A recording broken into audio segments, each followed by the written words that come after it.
So, just a few things. I don't know, like, if they want, they can ask me questions right in the middle of the lecture.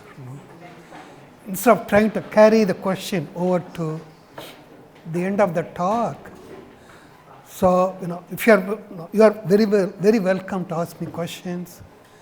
So, the whole purpose of this course is to make sure that you understand, the physics behind these materials, and ultimately, learn enough to use the technology for some applications. Okay. So, any questions, please stand up or raise your hand. I will wait for you to come up with the question and try to answer it as in description as possible. All right, so this course is all about materials that are sensitive to a variety of force fields. The force can be magnetic, electric, or mechanical. So, having said that, if the material can respond to all these forces, then you should be able to put together a variety of sensors, related devices. The whole idea of these smart materials is to use it for some applications. So, it can be a wide range of applications, but the focus of this course is to miniaturize the devices as well as the materials as much as possible, so that you can reduce the swap. Swap means size, weight, and power. So, if you can miniaturize it, make the size small, make the weight small, and the power requirement small, then the device can be integrated in a variety of other devices, such as you can integrate multiferroic devices with semiconductors or signal processing devices of similar nature. Okay. So, the focus of this course, as you see here, is nanomaterials, nano-composites essentially. Okay. So, to learn about the nano multiferroic systems, the first thing is to learn about, are there single phase materials that are also magnetoelectric as well as multiferroic. So, I will spend a few minutes on single phase multiferroics and then move over to the composite materials. So, to begin the course, I want to make sure that you understand how the course is structured. So, I will talk about the overview of this very given course. Okay. All right. So, as I mentioned, the primary focus is on materials with coexisting ferromagnetic and ferroelectric phases. So, there are two phases in these materials. One has long range magnetic ordering of magnetic dipoles. The other is ordering of electric dipoles, which are ferroelectrics. Okay. So, what does it do? It enables control of magnetic properties and electrical properties with a single field. If you apply an electric field, you must be able to control both electric and magnetic properties, or if you apply a magnetic field, you should be able to control the electrical and magnetic properties. That is something very unique about these multiferroics. And so, I will I have several talks on specific applications. So, first of all, we are going to discuss the materials properties, theory, and then we will move over to the applications part. Okay. So, the objective of this given course is that you should be able to understand the basic physics of these magnetoelectric materials and the phenomenon. So, the second talk in this series will be on the phenomena and characterization and theory of these magnetic materials. Then I will discuss what are the choices for these composites. You have variety of, there are hundreds or even thousands of ferromagnetic materials and also ferroelectrics. And we cannot cover everything, but there are certain materials which are very much appropriate to put together these composites. So, I will discuss the best choice for the ferromagnetic phase and the ferroelectric phase, and also how we can build a bulk composite, thin film or thick film, a nanoparticle, coarser nanoparticles or coarser fibers of these composite structures, and how do you synthesize these materials, characterize them and evaluate the magnetoelectric properties. Then finally, we will have several talks on applications related to sensors, microwave devices, energy harvesting, and also a kind of device which I call gyrators. They are current voltage converters. They are also very useful to build a power supply for LED lights and so on. Okay. So, the goal is to provide you the basic knowledge in this new field, and also you should be able to, by the end of this course, you should be able to appreciate the physics behind it, and then hopefully build on it, and in your career you can do quite a lot of things if you want to stick with these materials and its applications. So, specific applications that I am going to discuss are magnetic sensors and energy harvesting and signal processing devices at high frequencies, and also for information storage applications. So, the lectures are going to be delivered by Professor Subramanian from IIT Madras, and also Professor Mate from the physics department, and also there is a talk by the partner in industry, Mr. Abhijit Diogirkar, and also Dr. Smita Chaturvedi. She is going to give a talk, and most of the talks I will take care of them. Okay. So, the day one the GAN overview, single phase and composite multiferroics.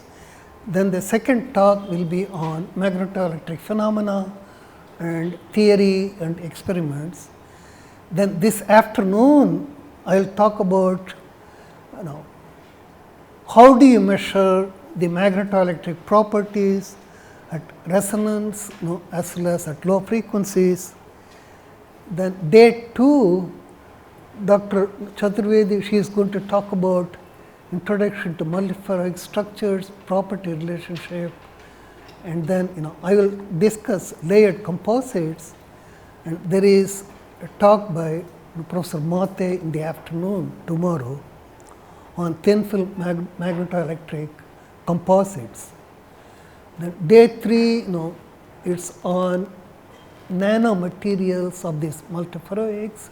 The first talk will be on coarser particles, and the second one on coarser fibers or wires. So, these are very nanometer sized ferromagnetic and ferroelectric phases, and in the form of either particles or fibers, and there are several techniques to synthesize them. So, I will go through that, and then what kind of properties we got for these nanostructures. Then there is a tutorial in the afternoon on measurement procedure for converse magnetoelectric effect, and so the application for gyrators is something I want to integrate with this tutorial, because something it's very important for you to learn about it. Okay. And therefore, the first talk will be on physical property characterization. So, it's how do you measure the magnetic properties for the ferromagnetic phase and ferroelectric properties for the other phase, and also evaluation of the multiferroic interactions. And then the applications part will be covered in the second talk on day 4. These are miniature devices, MEMS, NEMS for antenna and sensors. And there is a tutorial on day 4 in the afternoon on lead-free composites, graded structures, and self-biased magnetoelectric composites. And day 5, we end this with a talk on microwave and millimeter wave devices based on the composites, and also practical applications of layered composites. And then the partner from industry, he will discuss applications of sensor technologies in industry. Okay. Right. So, the first talk, I am going to discuss single phase multiferroics. So, in these single phase systems, the ferromagnetic and either ferroelectric or antiferromagnetic and ferroelectric properties will coexist in a single material. So, there are not that many of them, but also some are magnetoelectric, there is interaction between the two phases, but in most of them the strength of the interaction is not that high. So, composite is the one where you determine what phase to choose.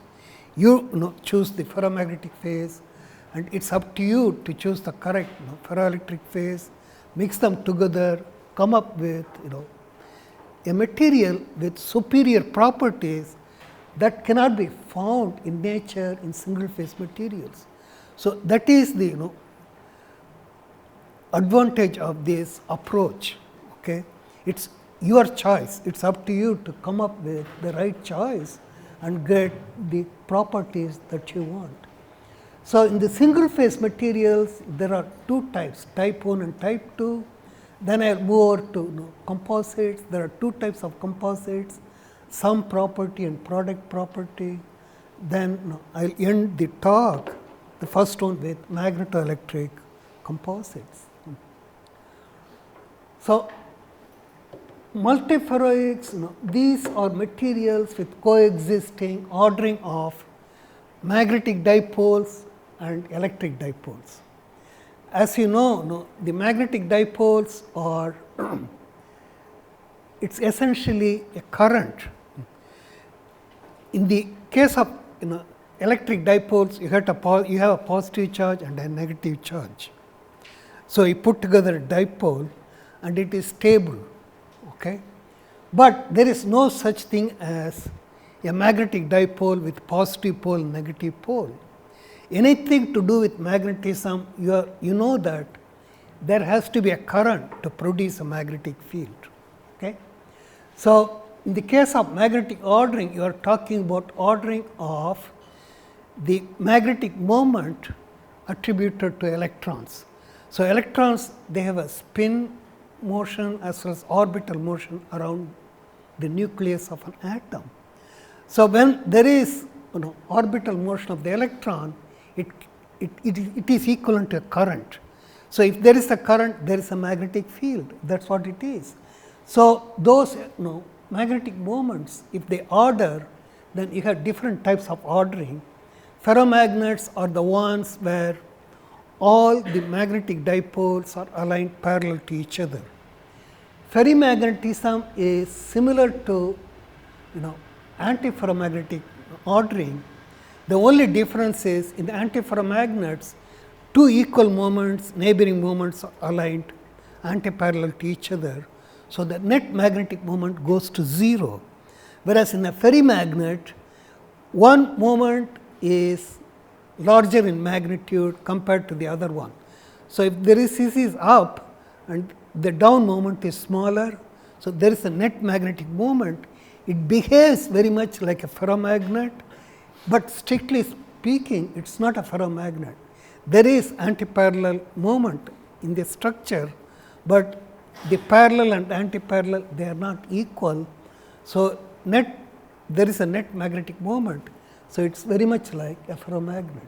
Okay. There are other types of ordering, helical and canted spin structure. If there is a need, I will talk about that, but I do not want you to give you too much information that is not needed at this stage. When it is appropriate, I will talk about it, you will get to know other types of ordering. Now, what is magnetoelectric effect? It is coupling between the magnetic and electrical subsystems. The coupling can happen by different means. Okay? That is not something that we need to worry about right now, but if there is coupling between the magnetic and electric subsystems, then if I apply a magnetic field, it should be able to alter the properties of the electrical system. So, that is called direct magnetoelectric effect. Or if I apply a magnetic field, it should be able to alter the properties of the electrical subsystem in the form of an induced polarization or similar one. Okay. So, the effect is either a magnetic field altering the ferroelectric polarization or an electric field altering the magnetization or magnetic anisotropy. There are several magnetic order parameters. It can influence all these parameters. Okay. So, in the case of single phase magnetoelectric material, it was proposed in the 1950s and first observed in chromium oxide Cr2O3. And in the single phase materials, there are two types, type 1 and type 2. So, before I talk about type 1 and type 2, you have to keep in mind that any single phase magnetoelectric material must satisfy two conditions. The ferromagnetic phase will be, what is going to happen is, it will break one type of symmetry which I call time reversal symmetry. The ferroelectric phase will break inversion symmetry. Just think about it for a minute. There are a lot of discussions about symmetry breaking, but it is very simple to understand. If I have a ferromagnet, all the moments are aligned parallel to each other, correct? Okay. What is time reversal? If I can reverse time, it does not mean that you have to go back to negative time. I told you that the magnetic moment comes from the motion of the electron. It can be either spin or orbital motion. So, let us consider the orbital motion. If the electron is going around in counterclockwise direction, electron is negatively charged, right. So, there is a positive current in the opposite direction. So, the current due to electron is in the clockwise direction, and from the right hand rule, the magnetic moment will be down, correct. Okay. Time reversal means you have to reverse the direction of motion of the electron. If I reverse it, what is going to happen? The current reverses, then the magnetic moment has to reverse from down to up. But in a ferromagnet, the moments, they always align in one particular direction. Just because you reverse the time, it is not going to just flip to the other direction. So, the ferromagnets will always violate the time reversal symmetry. It is not obeyed. And the other one is the ferroelectric. You have positive and negative charges, that is the electric dipole, and inversion means you have to put a mirror underneath. If I have a dipole positive and negative, and inversion means I have to invert the dipole or put a mirror underneath. So, that will reverse the positive and negative charges. So, in one sense the polarization is up. If I do the inversion symmetry, it has to go in the opposite direction. But in a ferroelectric, all the moments are aligned parallel to each other in a one direction. It will not reverse just because you put a mirror underneath or because of inversion. So, all multiferroic materials must have these two symmetry breaking. If it does not happen, then you don't have a single phase multiferroic. So that's the reason why there are very few single phase multiferroic materials in nature. So we discussed this. Okay, what is type 1 multiferroic? It has both ferromagnetic and ferroelectric ordering, but these ordering it happens independent of each other. So the ferroelectric Néel temperature and the ferromagnetic Curie temperature, they are far apart, and it doesn't quite happen at the same temperature. Whereas in type 2 multiferroic, both the magnetic ordering and the electric dipole ordering occur at the same temperature. They have pretty much same Tc and Tn. So that's type 2.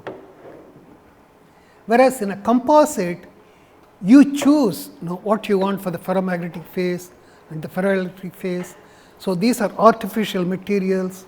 You just make the composite structure and to look at the coupling between the two. Now these are some of the single phase multiferroic materials. Now if I have a piece of a multiferroic, I apply a magnetic field, then it leads to a change in the ferroelectric polarization, and that's the equation that relates the induced polarization to the applied magnetic field. Alpha is what's called the magnetoelectric susceptibility. Okay. So, but most of the single phase magnetoelectric materials, the effect is present only at very low temperatures. There are few exceptions like bismuth iron oxide and chromium oxide. They are multiferroic and magnetoelectric at room temperature.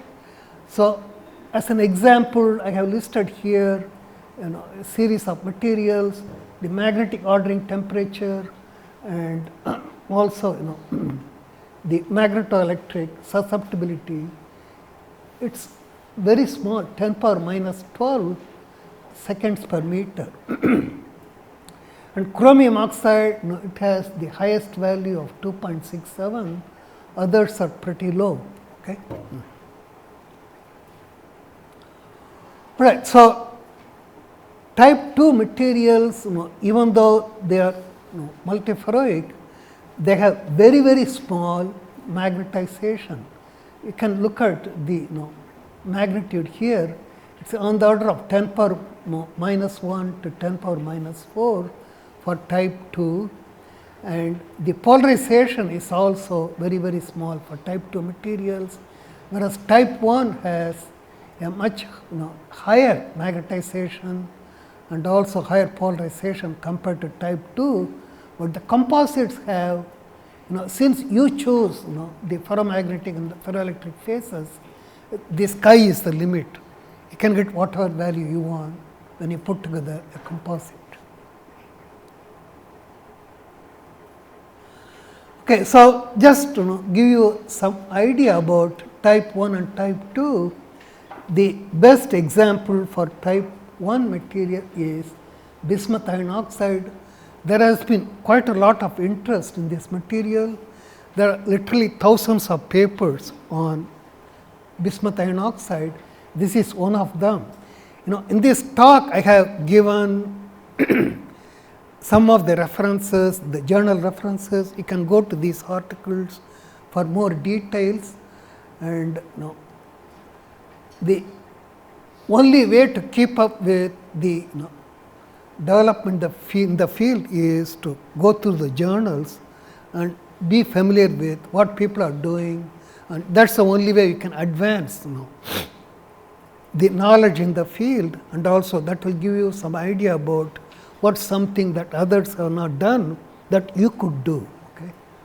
Now it's on a bulk or a thick film bismuth iron oxide, and it's antiferromagnetic below 643 degree Kelvin, and it becomes ferroelectric below 1100 degree Kelvin.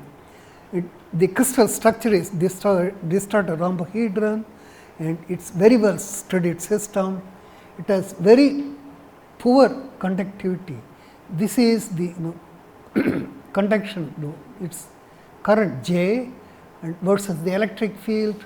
Look at the magnitude here, it's anywhere from 10 power minus 8 to 10 power minus 12 depending on the electric field.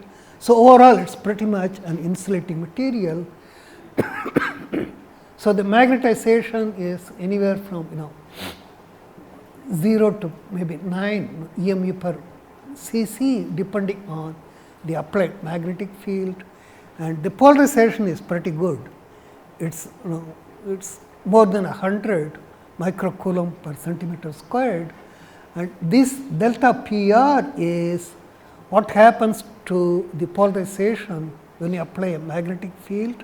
This is in Tesla, and up to 0.7 Tesla, it's 7,000 Gauss, and the magnetic field does affect the ferroelectric polarization by as much as 25%, and that's because the magnetic field alters the structure of the material, leading to a change in the displacement of the ion or an induced polarization. So, when they make thin film of the same material on strontium titanate, the film is produced by pulsed laser deposition, because when you put together a thin film on a substrate, the film tries to replicate the crystal lattice of the substrate. Because of that, there is what is called film substrate lattice mismatch. The lattice mismatch will produce a strain on the film that can alter a variety of properties, including electrical as well as magnetic or ferroelectric properties. I just mentioned that bulk bismuth iron oxide is antiferromagnetic, but this thin film happens to be ferromagnetic because of the strain produced by the substrate on the film, and that leads to a magnetization as high as 200 EMU per gram under high magnetic field. So, that is the saturation magnetization, it is pretty high. And also you can look at the polarization, it's a very good ferroelectric, and this is the piezoelectric coefficient. The piezoelectric coefficient is what happens when you apply an electric field to a ferroelectric, that will lead to a change in its dimension. So, if the length decreases, the width will increase. So, D33 is what kind of change occurs in the direction parallel to the applied electric field. The 3 means its direction. You can use x, y, z or 1, 2, 3. The 3 corresponds to z direction, okay? And D33 would mean that you have an electric field applied in the z direction, and you measure the change in its length in the same direction, okay? That is D33, and they are all very small, picometers per volt, and this is the magnetoelectric coefficient. This is something I will discuss much later. So, type 2 material, as I mentioned earlier, the ferromagnetic or antiferromagnetic ordering and the ferroelectric ordering occurs at the same temperature. There are very few materials, but all of them have very low ordering temperature. And one example is iron vanadium oxide. What is shown here is the polarization versus temperature, and the polarization is 0 until you reach a temperature of around 17 degree Kelvin. That is when the ordering becomes ferroelectric, and there is measurable high polarization below this temperature. The same way, like what is shown here in the insert is the magnetization versus temperature, and there is very little magnetization until you reach a temperature of 17 degrees. That is where the ferroelectric ordering also happens, and there is a measurable magnetization in the system. There is another example, nickel vanadium oxide, and this one shows only the polarization versus temperature. I did not include the magnetization part of it, but believe me, it does happen at the same temperature. Okay. So, that is essentially what I wanted to tell you about type 1 and type 2 single phase multiferroic materials. Okay. Now, let us go over to the composites. Now, composite is something, the name implies that it is made of 2 or more different phases. Okay. Now, there are 2 types of composites. One is called sum property, the other is product property. Okay. So, I will talk about multiferroic composites and magnetoelectric effects, the early effects on bulk composites, then the layered structure. The second talk will focus on the layered ones, bilayers and multilayers. Then I will talk about direct and converse magnetoelectric effects and how to measure these interactions. So, what is a sum property composite? Composite by itself, it means that 2 or more phases, and sum property is the 2 phases have similar properties. By putting together a composite, you can control the magnitude of that particular property.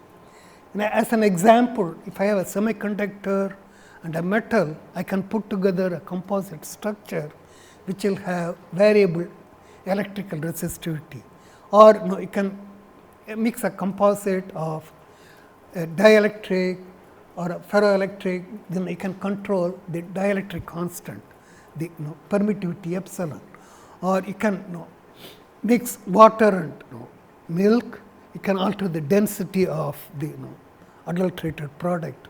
So, these are composite structures, it is the same property that you are controlling, it is just the magnitude of it, right. Now, what is product property composite?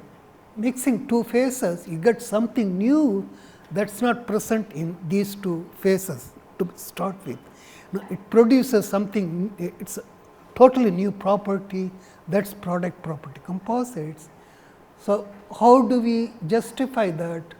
A ferromagnet and a ferroelectric will put, when you put together these 2 phases, you will get something totally different. Now, this cartoon explains everything behind these, the physics behind these composites. Now, if I have a material with 2 different phases, one is ferromagnetic and the ferroelectric, I am claiming here that with one field you can control both properties. The question is how? It is rather easy to understand. So, I have for example, a layered composite of a ferromagnet and a ferroelectric. So, in a ferromagnet you have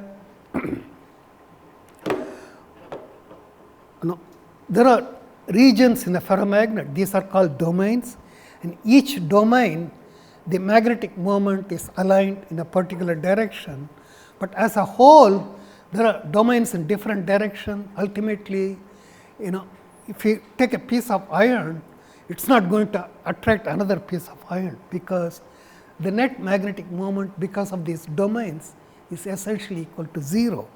On the other hand, if I subject that piece of iron to a magnetic field, what happens is the external field will try to align all these domains in a particular direction.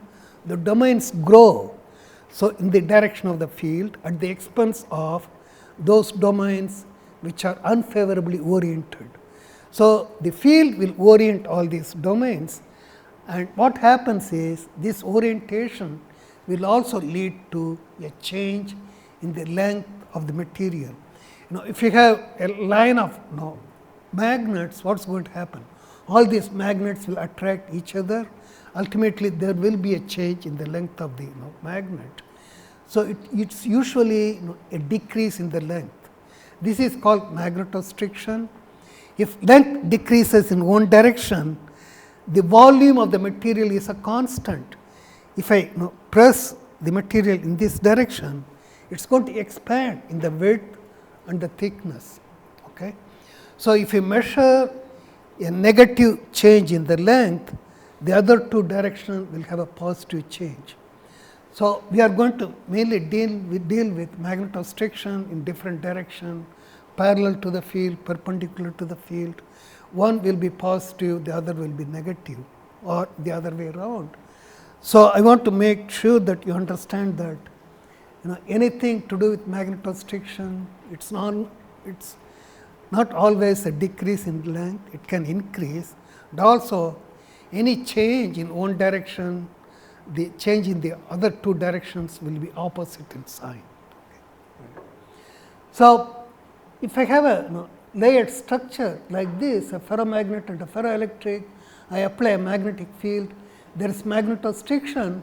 So, essentially you are straining the material, there is a mechanical force, but these two phases are connected together at the interface. So, any shrinking or expansion of the ferromagnet will be transmitted to the ferroelectric. So, that will change the arrangement of the electric dipoles, or it leads to a change in the polarization, or it will produce a voltage. So, what you did here is by applying by a magnetic field, you are producing an electric field or a voltage. That is something unique. If I apply a magnetic field to a ferromagnet, you do not produce a voltage. The same way, if I apply voltage to a ferroelectric, you do not end up producing a magnetic field, whereas the composite put together will produce a different type of field compared to what is present in its phase. So, this is a strain mediated coupling. The mechanical strain is, it mediates the coupling between these two phases. That is what we call a product property. So, there are I want to stay away from very lengthy mathematics, but this is rather simple to understand. Now, when I apply a magnetic field, there is magnetostriction, that is dx dh. That mechanical force will produce a change in the polarization or piezoelectric effect. This mechanical, this shrinkage dx will lead to a change in the polarization dp. So, ultimately dp dh is the product of these two, which is a product property, and the dp, delta p is alpha dh, alpha is the magnetoelectric susceptibility. But what we measure in the experiment is what I call magnetoelectric voltage coefficient. This is a composite, to take a simple example, it is a bilayer of a ferromagnet and a ferroelectric, and you apply, just ignore this, you apply an AC magnetic field, it produces a change in the polarization by delta p, or you measure the voltage across the ferroelectric phase, that is delta V. Now, the voltage coefficient is the ratio of the induced electric field to the applied magnetic field, delta E over delta H. The electric field is voltage divided by the thickness, that is what this expression is. So, the voltage coefficient is voltage divided by thickness times the magnetic field. So, it has the unit of volts per centimeter Ørsted. Okay. Now, the alpha here, the magnetoelectric susceptibility is related to the voltage coefficient through this expression. Alpha equals epsilon naught epsilon r alpha sub e. Epsilon naught is the permittivity of free space, epsilon r is the relative permittivity, and so that is how these two are related, alpha and alpha e. Now, I will show later on that this voltage coefficient or the susceptibility alpha is directly proportional to the product of the magnetostriction, piezomagnetic coefficient q and the piezoelectric coefficient D. Why? Look at this very first equation. dx dh is essentially the rate of change of the length relative to the applied magnetic field. Okay? So, that is q.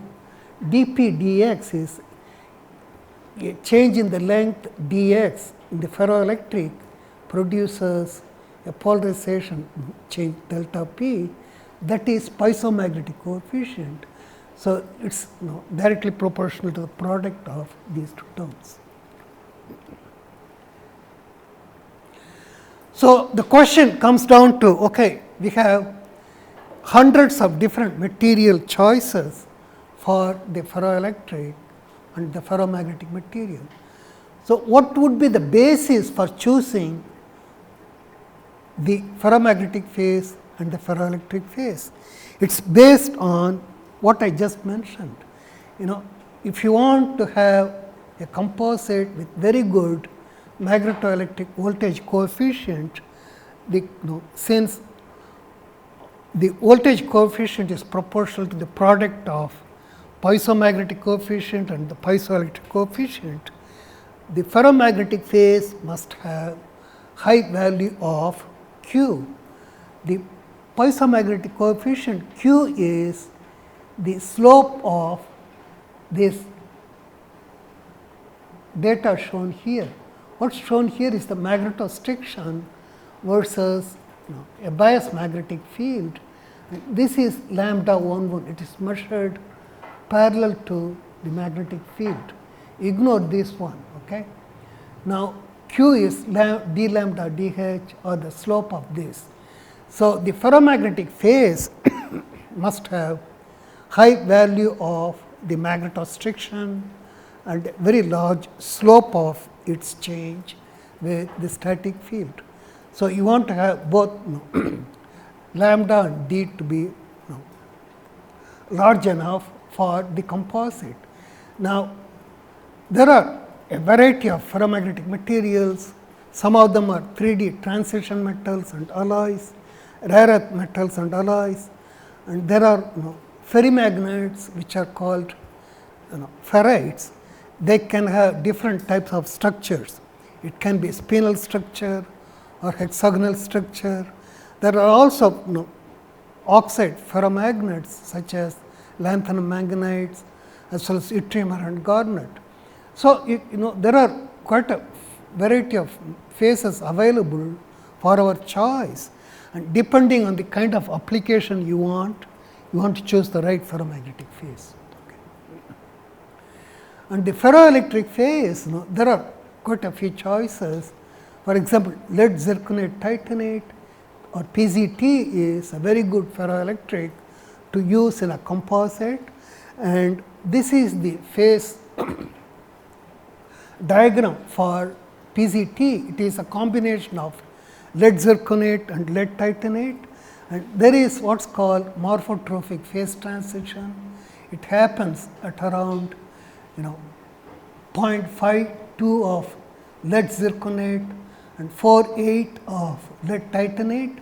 At this phase boundary, it has very high piezoelectric coefficient D. It can range from 200 to 500 picometers per volt, and that is what one would prefer to use in a composite. And there are also what are called other types of ferroelectrics. These are like lead magnesium niobate lead titanate or lead zinc niobate lead titanate. And there are quite a few choices. It is a combination of lead magnesium oxide and lead niobium oxide to get this structure, and it is combined with lead titanate, and these are called relaxer ferroelectrics. So, I will talk about how is it different from PZT, but the question here is why are they so important? It has very high piezoelectric coefficient, anywhere from 1000 to 3000 picometers per volt. It is much higher than what you get for PZT. One could also use barium titanate, which is a traditional ferroelectric material.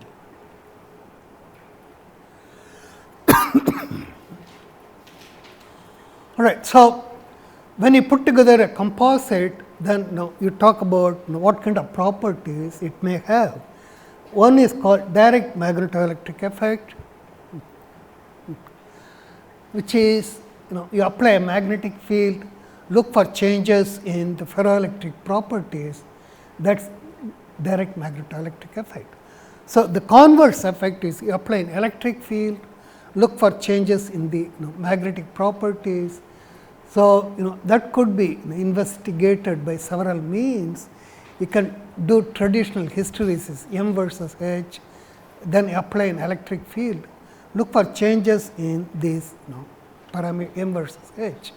And also we can do ferromagnetic resonance under an applied voltage, or you can look at a scanning probe microscope, look at the magnetic domains, then apply an electric field, look for changes in the magnetic domain pattern. That would be another way of studying the converse magnetoelectric effect. So, we will discuss all these things in very detail later on. So, the idea of composite was first, it belongs to the people in the Phillips Research Lab. They did very fantastic research in the early 50s, and many of the modern discoveries in materials came from the Phillips lab in Netherlands, and they were the first one to make a composite of a ferrite and a ferroelectric. They chose barium titanate for the ferroelectric and cobalt ferrite for the ferromagnet. And the neat thing about this is, you can mix these two powders and sinter it at very high temperature. They do not react with each other. It stays in the same structure as what you would like it to be. So, there is no cross talk and there is no impurity when you sinter them at high temperature. That is something very unique about it, and that is why they came up with this idea of mixing these two, and they produced these composites. And this one shows the scanning electron microscopy pictures, and these are the two phases they came up with. The SEM image shows these two phases as distinctly separate, and they looked at what happens to the induced voltage in an applied magnetic field. This is the magnetoelectric voltage coefficient in millivolts per centimeter Ørsted. They came up with these numbers 130, 50, 80, and they tweaked the composition of the ferrite and the ferroelectric. And these are the different values they got. And also people later on did composites of PCT and cobalt ferrite. They did not find such high values. Barium ferrite, barium titanate and nickel ferrite gave about the same values as barium titanate and cobalt ferrite. So, they were made by sintering and different other techniques, whereas the theory predicted values anywhere from 300 to 2400 millivolts per centimeter Ørsted. What they measured was much smaller than the theoretical prediction. The question is, why is it so small? The reason is rather straightforward. In a ferroelectric, there are ferroelectric domains with the polarization oriented in different directions. So, in a magnetoelectric composite, it is really important for you to align all these ferroelectric domains in a particular direction. If you do not, then you will not produce any voltage when you apply a magnetic field. Okay. So, you have to align all these ferroelectric domains in one direction. How do you do it? You slightly warm up the ferroelectric, apply an electric field, then cool it back down to room temperature. Most of them would line up in the field direction. So, it is polarized, it is poled, that is what it is called. This is poling a ferroelectric. Now the question is, the higher the electric field, larger the Pauling effect would be, right. Now, when you mix a ferrite and a ferroelectric such as nickel ferrite or cobalt ferrite with barium titanate, what really happens is the composite has not so high resistivity. The reason is the ferrite has divalent iron. It is not supposed to have any divalent iron, but it does. So, that would give rise to hopping of electrons between divalent and trivalent iron. So, that would mean the electron can free flow between the divalent and trivalent. That means the resistivity of the ferrite is small. So, even though you mix it with a ferroelectric, the overall resistivity is small. So, you apply a very high electric field to pole it, there will be a huge leakage current, and you will not be able to pole all those dipoles in a particular direction. So, it is rather poor poling. So, if the poling is poor, the voltage that you produce is also low. So, that is the primary reason for low voltage coefficient for bulk composites. So, how do you overcome this problem? It is rather easy. All you need to do is put together a layered composite. So, I have a ferrite and a ferroelectric. They are connected at the interface. Then what happens is the overall resistivity is very high, because the ferrite layer and the ferroelectric layer, they are like two resistors connected in series. So, if even though one value is small, the other value is high enough, so that the net resistance is very high, you can apply a very large electric field to polarize the ferroelectric. Then when you apply a magnetic field, you can produce a much higher voltage response compared to a bulk composite. So, that is the reason the layered composites are better choice. And you see these numbers, what does it mean? You have two phases, right? Phase 1 may be a ferroelectric, phase 2 may be a ferromagnet. Now, each phase is connected to itself in all these structures. The first number is one of the two phases, and the number 2 is what is the mechanical connectivity to itself. If I have a ferromagnetic layer as shown here, it is connected to itself in 2 dimensions, right? It is not connected to itself in the 3rd dimension. That means it is 2. The same way in a ferroelectric, it is connected to itself in 2D, not in 3D. So, 2 means it is a layered composite, it can be a bilayer or a multilayer. Okay? Now, what is this 0,3? This is a nano structure of, say for example, ferromagnetic particles in a ferroelectric host matrix. Okay? So, these particles are isolated, they are not connected to each other in any way. So, that is connectivity is 0. The 3 is the ferroelectric, it is a host matrix, it is connected to itself in all 3 directions, that is number 3.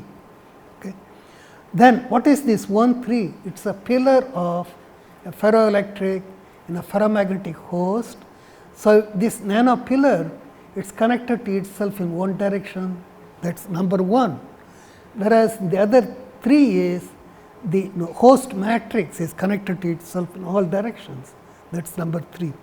So, when you go through the papers in the composites, people throw around these numbers. So, you need to make sure that you understand what this all means. Okay. So, there are lot of different structures with a variety of connectivities. I think there are close to 10 or 12. So, I will have a slide later on that shows all these connectivities. So, it just talks about mechanical connectivity for the 2 phases to itself separately for the 2 phase. Okay. Because all the interactions are based on the mechanical connectivity, because the interaction is mediated by mechanical forces. So, the connectivity is a very, very key factor in all these composites. Now, what I show here is the magnetoelectric susceptibility for single phase materials, type 1, type 2. Then we go to the composites with cobalt and PZT, nickel ferrite PZT and so on. Look at these numbers. Now, until here the number is rather small, below 50, then it takes off. For the composites, the susceptibility is quite high, it keeps increasing, the sky is the limit. Okay. To summarize, you have, I just gave you an overview of this GAN program, talked about single phase, multiferroics, the two types, type 1 and type 2, and then I mentioned that the type 2 and type 1 materials, the magnetoelectric coupling is rather weak and it occurs only at very low temperatures, except for a few materials such as bismuth iron oxide, which are multiferroic at room temperature with a decent magnetoelectric susceptibility. Then we moved over to composite structures, and I talked about how the interaction is mediated by mechanical forces in these composites. So, I will stop here, we will take a break, then we will go to the next topic. Okay. Any questions? Yeah. So, you said about the symmetry breaking. Symmetry breaking is a key requirement. Oh, I'm sorry, say it again. Symmetry breaking is a key requirement. Right, yes, yeah. So, is it magnetic symmetry breaking or something? Both symmetry must be broken, otherwise there is no multiferroic in a single phase. But then long range ordering and all, is it not a symmetrical feature? Ordering itself is a symmetrical feature? Yeah, ordering itself breaks the symmetry. You don't have, yeah, that's true. But the question is like, do you have ordering for both phases? I'm sorry, both kind of ordering in a single phase material. So, what I meant was symmetry breaking, since it is a key parameter, there are very few materials that would satisfy the symmetry breaking condition, and so that is why there are not that many single phase multiferroics. There are very few of them. Yeah. And I had read about something like some magnetic point groups are allowed and for observing this phenomenon. Yeah, right. Yeah, you are Can right. you a little bit elaborate on that? I did not get that point when I read it. Magnetic point groups and all, some magnetic point groups are allowed for observing this, and some are helpless in observing this phenomenon. Only some are permitted and some are not permitted. Okay, that part I am not familiar. I'm sorry. Even I did not get it when I. Where did you read this? Maybe the point group belongs to this criteria for symmetry breaking. Symmetry breaking. Yeah, if you bring symmetry breaking, then some point groups may not be allowed at all. So that's group theory, and then I'm not into it. So. Yeah. Show some value of alpha I, Magnetoelectric opposite. Those are at low frequency or at resonance? Oh, it occurs at all frequencies. We'll get to it soon. So you can make measurements as a function of frequency of the applied AC magnetic field or AC electric field. And the frequency, there is no limit to it. You can go from millihertz all the way to gigahertz or terahertz. So it's different frequencies, we have different phenomena and a variety of applications. So there is no limit to certain it's not limited to any frequency range. So it's your imagination really, you can go in. So what factors should be considered while synthesizing the composite? So he means to ask if they are planning a composite, what are the factors that they should take care of, like magnetic or electric material? Both. It's a key question. So the choice depends on how high is the magnetostriction, and the second thing is how fast does it increase with a magnetic field, because the piezomagnetic coefficient Q I talked about, it's the slope of lambda versus h. So if there is a rapid increase, it means that it will produce a much higher mechanical strain under a magnetic field, because most of the phenomena that we are going to discuss, we apply an AC magnetic field. AC field means a rapid variation in the field strength. That means you want a pretty good variation in the mechanical response. So, the Q must be high. So, lambda and Q are the key factors for the magnetic phase, and for the ferroelectric phase, the piezoelectric coefficient D, that's right. And also the dielectric constant epsilon is also another parameter. So, the ratio of D to epsilon is a key factor, because there are pure piezoelectrics, they are not ferroelectric, they have very small D value and epsilon, but the ratio is much higher than traditional ferroelectrics. So, for example, you can use quartz in many of these applications. It is as good as PZT or PM&PT. Okay. So, we will get to that later on in the course. Can you explain an MPB, Marlborough phase boundary? How it is relates to MPE materials? How is it related?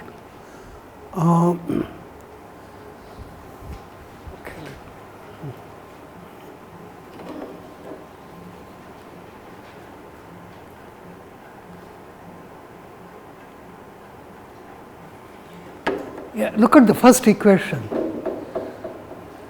dP dH is the change in the polarization when you apply a magnetic field. So, the first term is dx dH, that is change in length x when you apply a magnetic field, that is piezomagnetic coefficient Q. The second term dP dx, so a change in the length dx will produce a change in polarization dP, that is piezoelectric coefficient. So, alpha is the product proportional to the product of Q and D. So, when you do theory modeling, there is another factor which I have not shown there yet, it is Q D over epsilon. So, D, the ratio of D to epsilon is also a key factor. So, some of the piezoelectrics have better D over epsilon ratio than PCT or PM&PT, and they are very useful for devices. For example, you can put together a miniature sensor of aluminum nitride, which is a piezoelectric, and med glass, which is a ferromagnet, and that has very high sensitivity. And people in Germany, they have fabricated sensors and arrays for magnetocardiography. The heart produces magnetic response, it is a current. So, whenever there is a current, there is a magnetic field. So, you can use sensors of these to measure the field produced in the heart, then that is called magnetocardiography. You can map the magnetic field. Okay.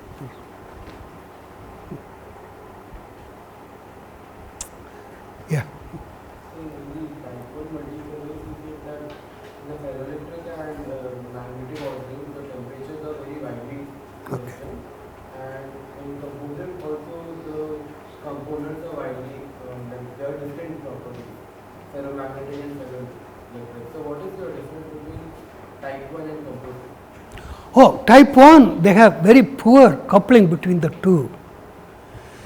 The type 1 has two separate ordering of the magnetic moment and the dipole moment, electric dipole.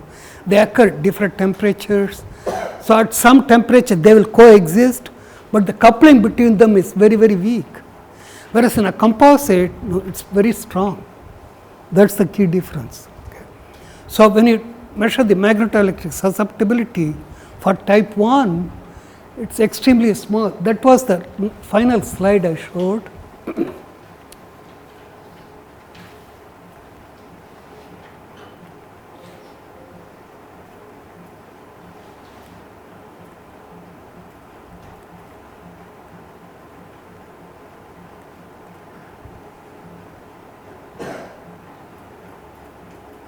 Yeah, here. So, yttrium iron garnet, terbium cobalt oxide, chromium oxide, terbium aluminum oxide, these are single phase multiferric materials. The susceptibility, the scale is 10 power minus 12, it is less than 100 times 10 power minus 12 seconds per meter. So, above that you have cobalt PCT, which is a composite, nickel ferrite PCT, nickel PCT, mid glass PCT, and terphenol D PCT, they have much higher, it goes up to 10,000 times. Okay.